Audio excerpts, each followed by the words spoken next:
तो बहुत सारे ऐसे सवाल थे, लेकिन यहाँ से भी ऐसे दिखाया जा रहा है, वहां से भी ऐसे दिखाया जा रहा है। बहुत बहुत शुक्रिया आपका कि आपने टाइम दिया। लेकिन जाते जाते जरूर जानना चाहूंगा, आपकी एक फिल्म जो आपने डेब्यू किया था 2011 में, मिले ना मिले हम, तो उसके बाद आपने पॉलिटिक्स ही क्यों चुना?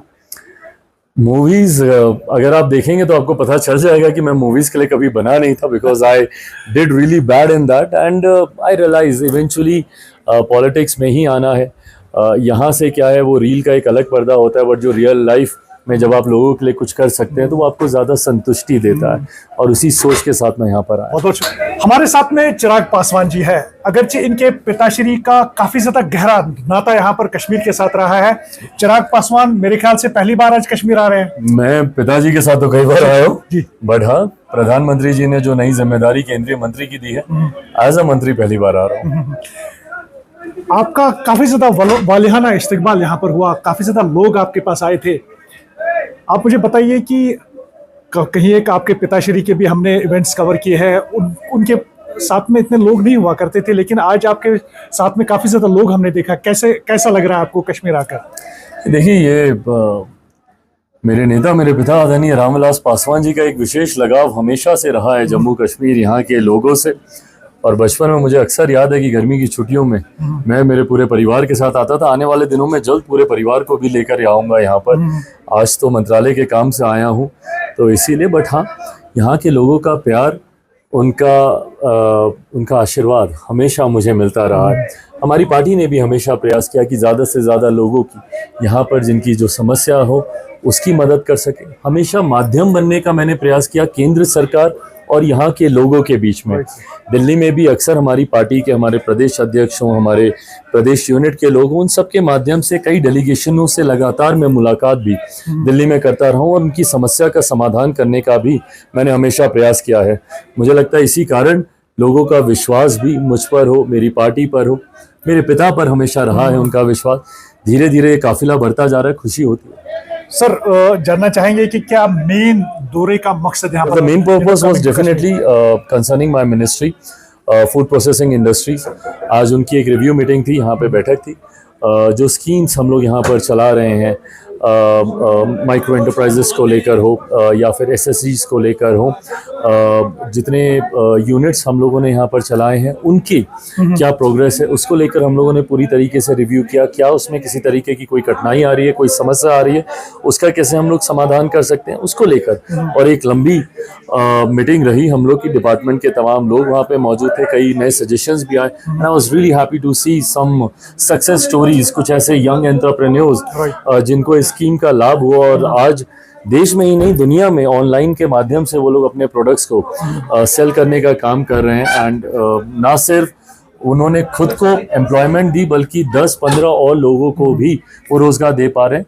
तो स्कीम को रिव्यू करने के उद्देश्य से आज यहाँ पर आना हुआ है। तो अनएम्प्लॉयमेंट रेट काफी ज्यादा यहाँ पर हाई अप है, तो उसके लिए क्या करेंगे? क्योंकि काफी ज्यादा ऐसे एंटरप्रेन्योर्स हैं जो फेल भी हुए हैं, स्मॉल स्केल इंडस्ट्रीज अभी बंद होने जा रहे हैं, काफी ज्यादा ऐसी इंडस्ट्रीज है जो फले फूले तो थे, लेकिन 2014 की फ्लड्स के बाद और कुछ ऐसे जो डिस्ट्रक्शंस हुए उसके बाद वो इंडस्ट्रीज बंद हुए हैं। क्या उनको रिवाइव करने की जरूरत है? बिल्कुल, फ्लड्स के बाद हो या जो महामारी आई थी कोरोना के बाद, हमारी सरकार ने स्पेशल हैंड होल्डिंग के प्रोसेस के माध्यम से कई ऐसे लोगों को, और हम लोगों ने भी हमारे मंत्रालय के माध्यम से भी फाइनेंशियल सपोर्ट हो, टेक्निकल सपोर्ट हो, इंडस्ट्रीज़ को स्टैब्लिश करना हो या अपग्रेडेशन की बात हो, ये तमाम विभिन्न स्कीमों के माध्यम से हम लोगों ने करने का प्रयास किया है। आज आने का मेरा उद्देश्य भी यही था कि जहाँ पर अगर हम लोग कहीं पे कोई कमी हो रही है उसको कैसे हम लोग सुधार सकते हैं, ताकि ज़्यादा से ज़्यादा लाभ यहाँ के लोगों को हो, ज़्यादा से ज़्यादा एंटरप्रेन्योर्स यहाँ से निकले। इस उद्देश्य के साथ हमारी सरकार काम कर रही है। मुझे याद है कि रामविलास पासवान जी आप यहाँ पर आए थे तो उन्होंने, तब वो रेलवे मिनिस्टर हुआ करते थे, काफ़ी ज़्यादा एम्प्लॉयमेंट जो है उन्होंने जनरेट की थी यहाँ पर।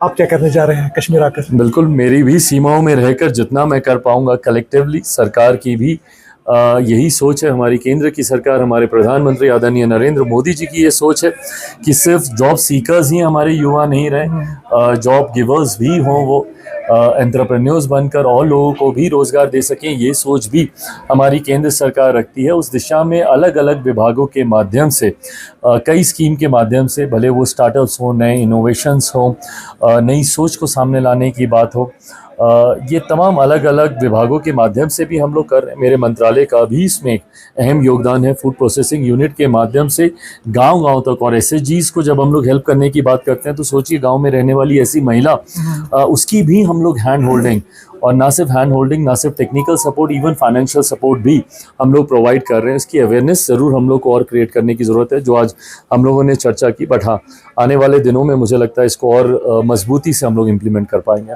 तो बहुत सारे ऐसे सवाल थे, लेकिन यहाँ से भी ऐसे दिखाया जा रहा है, वहां से भी ऐसे दिखाया जा रहा है। बहुत बहुत शुक्रिया आपका Thank कि you. आपने टाइम दिया। लेकिन जाते जाते जरूर जानना चाहूंगा, आपकी एक फिल्म जो आपने डेब्यू किया था 2011 में, मिले ना मिले हम, तो उसके बाद आपने पॉलिटिक्स ही क्यों चुना?